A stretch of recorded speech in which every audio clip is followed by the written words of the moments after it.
Kharn dragged himself across the endless glassy plain, the sweat from his brow running into his eyes.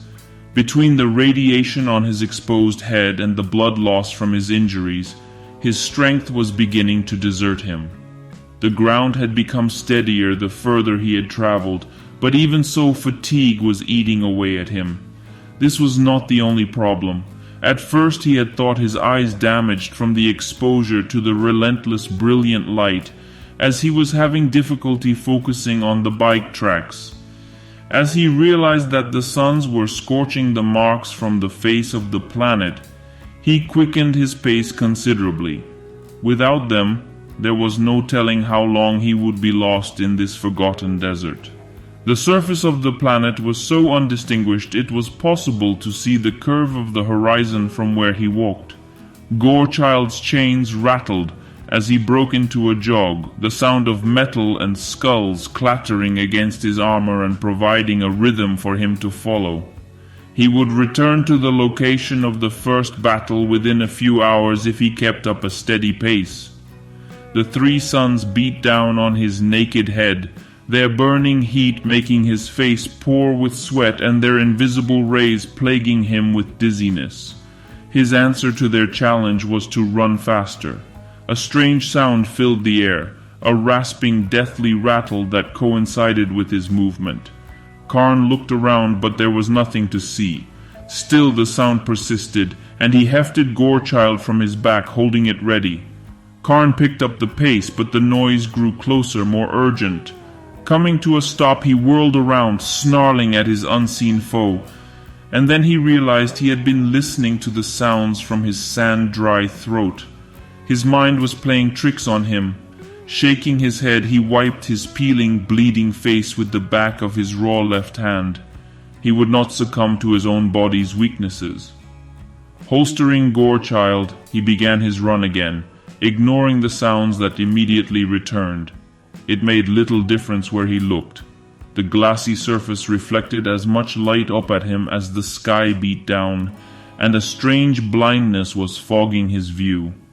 His peripheral vision began to darken, first to brown and then to scarlet. It refused to blink away, and as he looked up, his view had changed.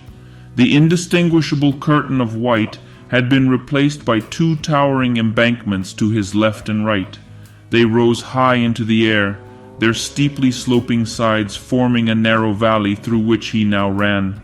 White domes erupted from the dark red earth, pushing outwards like the joints of broken limbs. The ground fell away to reveal skulls, millions of them, snaking into the air on still intact spines. Kharn was running through a valley of bones, and the skin-flensed heads were all slowly turning to follow his progress, their mouths opening and closing in a ghoulish chorus. High above, the sky swirled purple and black, as if the eye of terror had suddenly descended upon Halion and swallowed it whole. Kharn felt something rush past his feet. He looked down to see that the glossy surface of Halion had disappeared under a slick red fluid, rising over his boots and creeping up around his calves. Looking ahead, he saw it was a river of blood flooding the valley floor from behind. It carried him along, easing his weary legs. To his left and right, a handful of the skulls detached from their vertebrae and drifted towards him. They were human, but enormously proportioned. Kharn recognized them as the skulls of space marines. One turned to ether and drifted into the Chogorian trophy Kharn had so recently taken. The blood god was pleased with his work. But then the river began to bubble and boil. More skulls left their supports and began to swirl and swoop around the berserker. The current became stronger, pushing him ever faster down its channel. Some way ahead of him, the red of the river began to lighten as a brilliant golden object emerged from the foaming viscera. The light was almost as dazzling as the suns of Halion, but its glow caused far greater discomfort to Kharn. The radiance began to fade, showing the details of a planet he did not recognize.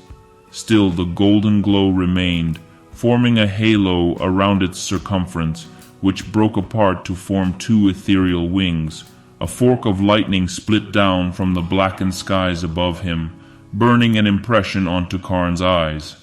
The wings folded back and lost their shape, absorbed by the image of the planet, which was glowing brightly once again. Kharn's speed increased, and he struck out with blood-covered fists to deflect the pulsating orb rushing towards him. Slick red fingers of gore reached up from the river and pulled the planet down beneath the surface, extinguishing the glow and drowning it in blood. Faster Kharn moved, the skulls racing by his side, many engraved with the 8-pointed symbol of chaos, taunting him to take them. With a roar, Kharn tore Gorechild from his back and swung at them, smashing the closest ones into pieces, reveling in the power flowing through him with every strike. The skulls vanished into the darkness of the sky, and the river rose higher. He was propelled even faster, and he could see the valley stretching into the distance. It had no end, no destination, but he cared not.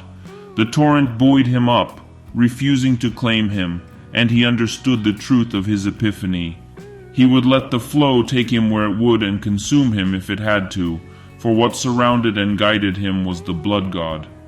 This was the red path, rich with trophies and glory.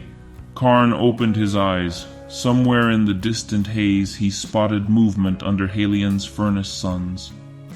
Squinting against the ferocious light, he could see an armored rider streaking towards him on an attack bike. For the briefest of seconds he readied himself for combat, but as the vehicle came nearer, Kharn could see the rider wore dark red armor and a berserker helmet, one of the horns shorter than the other. Samzar, the loyal fool. All feelings of fatigue left him. Raising Gorechild high into the air, he roared his praise to the blood god.